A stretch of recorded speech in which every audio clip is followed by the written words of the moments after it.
Ang saya ko. Bumalik na naman ako dito. Welcome back to my channel! This is Nami. Lenka! Hoy, ngayon lang ulit ako pag Nami. Lenka! Ang hirap. Ren nyo na maririnig yan. Nami. Lenka! Kalma lang tayo kasi madaling araw na. Anong oras na? 1 AM Nami! Huwag mareklamo tayo ng kapitbahay. May sakit ako. As in. Pero pinipilit ko. Halatang-halata, diba? Parang halatang may sipon at may ubo talaga ako. Ang hirap na mag-video kasi natatawa ako pag nagre-react. Tapos pag tumawa ako, maririnig yung plema ko. Kadiri, diba? Pero pipilitin natin ang sarili natin. Ayan. Magre-react na naman tayo. Alam niyo na kung nang-react ko. Favorite Tito. So, ayan. Magre-react tayo kay Tito Mars. Sino si Tito Mars? Kilala niyo si Tito Mars. Siyempre, sikat na sikat yan. Talo niya si Jennifer Lopez. Ganun siya ka-famous. Ang nakakairitang tito daw, sabi nila. Ito yung i-react natin ay ang ito nag-post siya nung May 23. Yung sabi niya sa caption, hindi pala pwede ang debit or GCash payment sa jeep. Obvious ba? Kahit nga sa bus, unless ibang bansa, may card na yan eh. Kung sa Pilipinas, wala naman. Ano in-expect mo, te? O sige, panoorin natin. Kasi hindi ko pa napapanood. Legit yun, hindi ko pa napapanood. Sabi ko, hindi ko papanoorin. Papanoorin ko pag i-react ko na. Kaya ito. Itong magiging reaction ko, ano na to? Honest reaction, okay? Play na natin. Morning! Pupunta ko na muna ngayon mga ate. And sobrang dami nagre-request sa inyo na subukan ko daw sumakay ng jeep papuntang mall. Pero ate, napakahirap doon kasi hindi ko pa nasusubukan sumakay ng... Ano napakahirap doon mag-commute? Hindi ba siya sumasakay? Like, saan ka sumasakay? Siguro may sasakyan ka? Bakit may nakita ako picture mo sa Facebook nasa loob ka ng ano? Minibus ba yun? Sinasabi mo sa akin na napakahirap. Nakita kita nagko-commute sa Facebook. Wag ako, be. Wag ako. Jeep, kasi kadalasan, pag nagmumula ko, alam nila, di ba, naka-grab, naka-car. Pero kayo... Wag kang magsinungaling, be. Nakita kita sa Facebook na ka-minibus. Kahanapin ko yun. Nandun ka, may nag-picture sa'yo doon. May paparazzi ka na. Ate, susubukan ko itong isa sa... mga pinakamahirap na challenge. Yung pagsakay ng jeep para sa inyo, gagawin ko to. Punta pa dapat si OA! ng jeep, pero sa pagkakaalam ko, merong umiikot dito sa amin. So, kinakabahan ako ate kasi... Ano nakakatakot? Mag-commute ka lang, te. Hintayin ko yung jeep. Paano ako magpapara? Paano ako sasakay doon, ate? Hindi ko talaga siya kaya gawin kasi first time ko lang pero sa Ate, huwag kang magsinungaling at nakita kita nasa minibus ka. Di ko alam kung anong tawag doon. Minibus. Basta yung maliit na bus. Alam mo yun? Nandun ka nakita kita. Huwag kang magsinungaling, te. Oh my gosh. Ito na, may jeep na. Wait lang. Gosh, ito na nakasakay na ako ate sa jeep. Like, first time ko lang to. Hindi ko alam. First time lang niya mag-jeep. Sino maniniwala sa'yo? Paano ba ako magbabayad? Pwede ba GCash? Okay. Alam mo, sakyan na lang natin tong... Alam mo yun? Wala na eh. Scripted at ano niya lang yun. Humor niya siguro yung ganito. So, sakyan na lang natin maniwala tayo. Kasi nga, di ba? Kailangan ko. Hindi ko sumakay na jeep. Tapos hindi ko alam ate, akala ko ako lang mag-isa sa jeep, pala meron din pala ako makakasama. Oh my God! Unless mag-arkila ka. Ano ba kayo ng card o kaya ng GCash? Ala! Matanggap kayo ng GCash yung card? Hala! Ate, Maria lang pala. I-check ako meron ako pa dito. Hindi ko pala nagagamit yung card. Tsaka yung GCash ko dito. Pero... Sige, swipe mo sa noo mo. Kung magbawas yan. Titignan ko kung meron ba akong cash na dala. Oh my gosh. Hindi ko ina-expect na babayin sa jeep. Kasi di ba pag nag-grab, laging card lang. So ayan. Kahit Grab po, hindi card. Unless sa online nakakonect na yung card mo. Huwag mo akong lukuhin kasi dala-dala mo yung card sa jeep. So ibig sabihin, akala mo magsiswipe ka or ipapasak mo sa device para bumawas. Eh sa GrabTe, hindi ganun. Wala naman ganun eh na magpipin ka pa. Walang ganun. Meron ako dito 20 pesos. So feeling ko okay naman na to. Kuya, magkano po pamasahe sa jeep? Easy. Kuya, magkano po? Ala, 13 pesos daw. So ito, 20 pesos. Mukhang okay naman na siya. Aray! Oo. Kuya, bayad.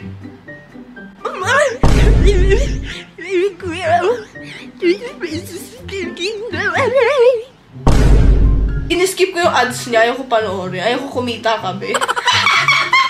Ay, baka kayo din gawain niya sa akin. Skip niyo yung ads ko para hindi kumita. Hoy, mabait ako. Kaya huwag niyo i-skip. Si Tito Mars, skip niyo yung ads niya. Jeep na may mga pumapasok pala ng mga ibang mga tao. Pero, alam, nagsishake yung jeep. Kasi, doon nakaraan dito sa Egypt ako sumakay. Pero kasi air condition kasi doon. Eh, pag jeep pala, akala ko may air condition. Dalhin mo yung ano mo, aircon mo, galing sa bahay. Bitin mo hanggang sa jeep. Doon mo i-on. Kunwari, hindi mo alam na may walang aircon sa jeep.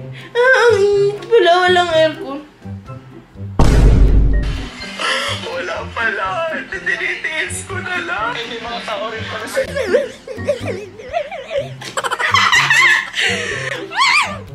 Gigigil ako sa'yo, te. Akala ko talaga sa jeep. Ako lang mag-isa. Kinakaya mo itong challenge na ito. Gusto mo mag-isa? Ikaw mag-drive. Ikaw mag-drive. Gusto mo pag-isa, no? Mag-arkila ka ng jeep, mag-drive ka mag-isa mo. Ano sa iyo? Oh my God! Hirapan naman ako dito sa jeep kasi tignan nyo, alam niyo yun yung ang baba niya. Oh my, tignan nyo. Like, super tatad ko tapos tignan nyo.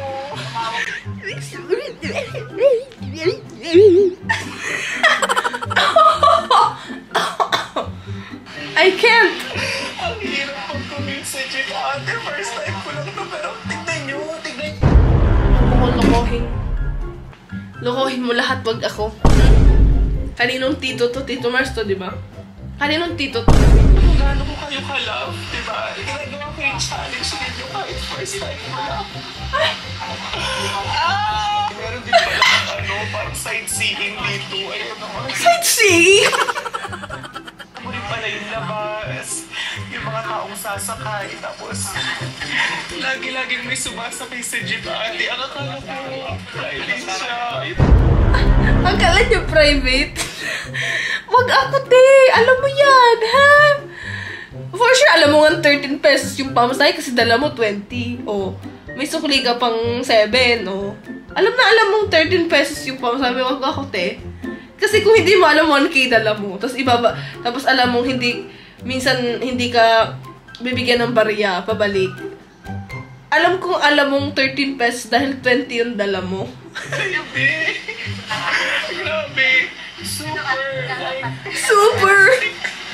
Hindi ko alam, ate, kung ulitin ko pa ba itong experience ko na. Hindi na niyo alam kung ulitin niya pa. Ulitin mo! Alam mo, bagay nga sa'yo dyan eh. Mukha kang ano dyan. Konduktor. Peace! Pero, super pawis na ako dito. Tapos, ang dami palang tao sa jeep. Hindi ko akala. Oh my God. Ate, nahihirapan ako. Nahihirapan ako dito sa jeep. Nahihirapan na kang ngiti. Nahihirapan ako. Ayoko na. Gusto ko na mag-grab. I cannot, ate. Ang ingay niya. Alam mo, kukutusan ko to kung nakasakay ako dyan. Ang ingay mo kanina pa. Tapos meron pang mga tumatabi sa akin na hindi ko naman kakilala. Akala ko talaga ako lang mag-isa sa jeep. Kaya ginagap ko itong challenge na ito mga ate. Pero hindi ko kaya na. Ayoko na mamamala ko mamaya. OA! Alam nyo ba, tanggap ko na OA ako. Pinagsasabihan nyo ako ng OA ako. Pero mas OA to. Manahimik ka na! Tapos naabot pa ako ni ate ng bayad niya. Like, hello, hindi ako sa... May gusto na ako ng alcohol. Wala pala akong dalang alcohol ngayon. Oh my God. gosh, paano na yun? Baka yung mga germs ng bayan. Germs daw ng bayad. Parang, dapat parang, bawas na, di ba sa credit, sa card, o kaya sa mga Gcash. Pero sila ate, nagbabayad sila. Like, di ba, hindi ko alam na ganito pala yung experience sa jeep. Bakit wala man lang tumulak dito? Ang dami na kasi sa jeep, wala man lang nag-ano sa kanya. Grabe, pinang first time ko lang to. Hindi ko makakalimutan to. Ang ingay, kanina pa! Lalagyan ko ng tissue, bunga na ito para di makasalita. Sa jeep, malapit na akong bumaba. So, Dalian mo na, bumaba ka na, perwisyo ka, be. Matulfo ka. anong gusto ko sabihin ko pag bababa na ako ng jeep? Sabi mo, stop the jeep. Ay, kuya, malapit na akong bumaba, ha? Wait lang. Oh my gosh, kinakabahan na ako, ate, kasi di ba pag nag-book, alam na yung bababaan. Pero sa jeep, ako pa yung magsasabi. Tapos Ano man, huhulaan ng jeep kung saan ka bababa? Huhulaan niya kung hindi mo pag-stop na yung jeep. Di mo sasabihin, hindi sila ang hula kung saan ka bababa. Common sense! dami pang tao, hindi tayo like, nakakayak. Hoy, ang ingay ba? Paano yung iba galing trabaho, pagod na pagod, tapos may kasabay kang ganito? Ingay! Ano sasabihin ko ba? Na, sige. Kuya, pa-stop na po ng jeep. Kuya, stop na yung jeep. Oh my God! Kuya, stop ka na din mag-daldal dyan. Grabe yung experience. So, sobrang kaba daw niya, nadala daw niya yung karton. Pero pa ditong mga bata, nakikishoutout daw sila. Pinapaalala nila sa akin. Yung naramdaman ko nung kumain ako ng sardinas sa atin. Ginawa ko siya. Kasi challenge niyo ako. Oh, eh! Tama ka na! Tingnan natin yung comment, tapos na yung video. Ito ang dapat tutukan ng gobyerno. May mga kapansala sa pag-iisip. Sana mabigyan ang pagkakataon na maipagamot at damihan sana nila ang mga pasilidad ng mga mental hospital. Uy, gago. Tara na, at sama-sama natin i-report to. Yung profile picture si Utlum. Tito Mars, kailangan niya na po ng psychiatry. So, dito na magtatapos ang ating Tito Mars video. Hindi ako nag-enjoy. Na-stress ako. Kayo ba? Nag-enjoy ba kayo? Kung nag-enjoy kayo, mag-comment kayo sa baba. Gusto ko makita yung mga comments nyo. At syempre, mag-suggest na din kayo sa magiging, or gusto nyo maging video ko next. Or gusto nyo i-react ko sa next video. So, yun lang guys. Please subscribe and hit the notification bell para kayo ka-update sa ng video na react. Ayan. Mabilis ko na magsalita. So, yun lang. Bye-bye.